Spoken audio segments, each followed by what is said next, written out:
All right, welcome back. Number one Cochran Sports Showdown continues. We're talking about Steelers, Patriots, and for years it's always been, how are the Steelers going to defend, Tom Brady and Rob Gronkowski? But Tim Benz, there is no Rob Gronkowski this year. So, how will the Patriots try to go against the Steeler defense? And is the Steeler defense fast enough to slow them down in any way? They're faster. I don't know if they're fast enough. I think it's really ironic in this first year that Gronk has retired that they are better suited to guard Gronk perhaps than they've ever been. They've got Mark Barron, a former safety that can play inside linebacker. They drafted Bush partially for this reason. Cameron Kelly seems to be a real find for them. And this big nickel, a safety who can run with tight ends and cover because he used to play corner and he used to be able to cover as a safety in this same look going back to college.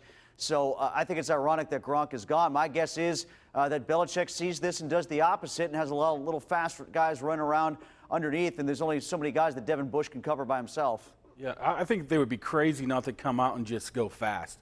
I mean, Brady has owned them doing that up there. Go fast, fast, fast, fast, get to the line of scrimmage and go. I think it's either going to be that way early on. Then I wouldn't be surprised if they just pack it in and try to run the ball right at him, right at Devin Bush, keep him on the field, see if he can handle the run game and see if he can stop a guy like Sony Michel. So I think that's the two things they're going to look at. I don't even think tight end comes into the factor right now because, to be honest with you, I have no idea who their tight end is right now. It's funny, as they had last year, people forget, they really, in the second half of that game, ran the ball basically right at the Steelers.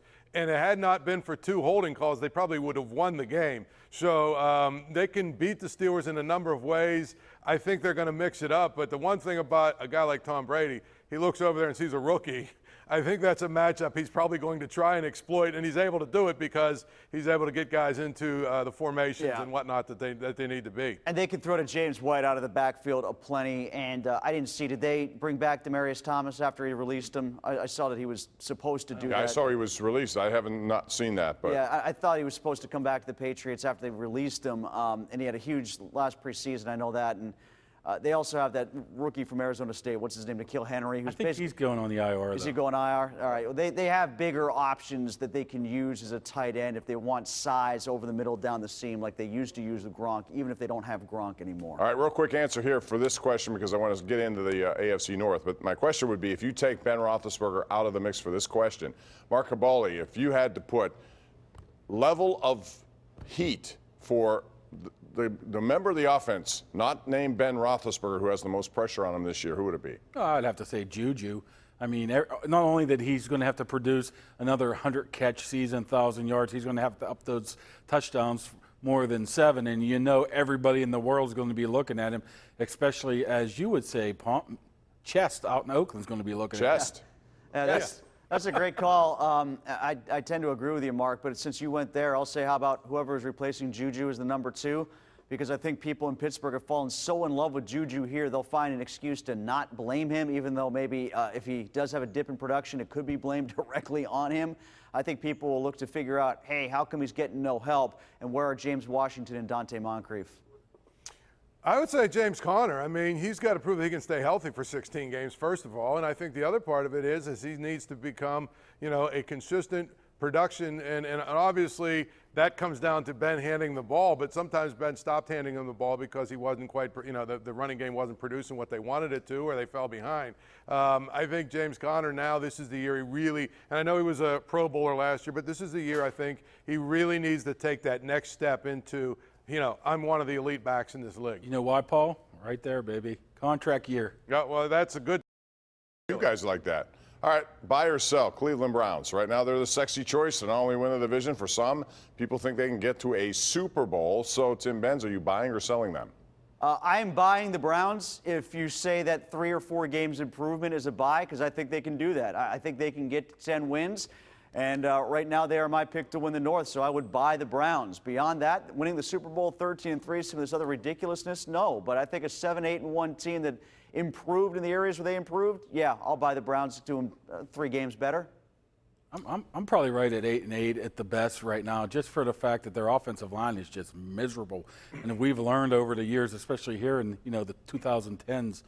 I know they made a Super Bowl that year, but there was an awful offensive line. That your offensive line, if you're bad, you can really have, it really has a trickle-down effect. I think that will hurt Baker Mayfield and the Browns. I think 8-8, they have a shot at the playoffs, but I'm not buying anything more than that. I'm looking at them being the team that melts down this year. For some reason, I just think I got too many personalities up there. They got a first-year coach. They got too much stuff going on. There's too many expectations for a team that's never done it before.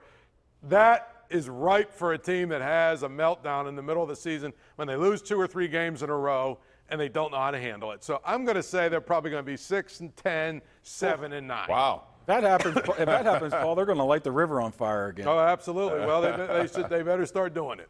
All right, now it's time, ladies and gentlemen, for this week's Moves. We're going to go around the horn. Smooth Moves, brought to you by Pittsburgh's largest supplier of the smoothest granite, marble, and quartz countertops you will find anyone. Our friends at Armina Stone. So, let's start with you, Paul Zeise, your smooth move of the week. You know, I was one of the people that made fun of North Carolina when they went and reached in the Wayback Machine and brought Mac Brown back. And I said, yeah, this guy hasn't coached in forever. He's an old guy. He's compiled a bunch of old guys on his staff. There's no way it's going to work. Who knows? I mean, watching them yesterday, they look pretty good. They beat South Carolina. He did a little dance in the locker room. Everyone's all excited. Maybe the Tar Heels will be back to being the Tar Heels that he built in the early 90s. I'm going to go, originally I was going to go with Steven Brault for hitting a 441-foot homer as a pitcher at Coors Field and throwing 69 consecutive fastballs today, which I love. But I'm going to go with Joey Sly, the Carolina kicker who hit a 59-yard field goal. Graham Gano's going to go on injury reserve now. Sly is going to take the kicker's job with the Panthers, thus proving that, no, the NFL doesn't need Carly Lloyd to save them at the place kicker position. They got enough guys who can handle it. And he didn't need 7 steps to run up to the ball to kick it over 6'5" defenders either, by the way. Mark. I don't know how to even overcome that. Okay. Hugh Freeze, Liberty University. Lost. Did you happen to see that? Yes. He was in a hospital bed in the press box. That's nice and all, and I give him a ton of credit for doing that. But on the other hand, stay in the hospital. You're in the hospital bed in a game. It's just absolutely ridiculous. Go get healthy. That's the problem, I think, that some of these coaches and players see. You don't always have to be there. You'll be there. You can come back next week. Watching Syracuse football over the years, I was the one that usually wound up in the hospital bed afterwards. IVs all over the place. All right, those are the smooth moves of the week. Brought to you by Armina Stone, and they feature Pittsburgh's largest indoor stone gallery of granite, marble, countertops imported from all over the world to give you the smoothest countertops in your area. You can score a touchdown right now with new granite countertops from Armina Stone. Pitt, mediocre again. When will it end? Next.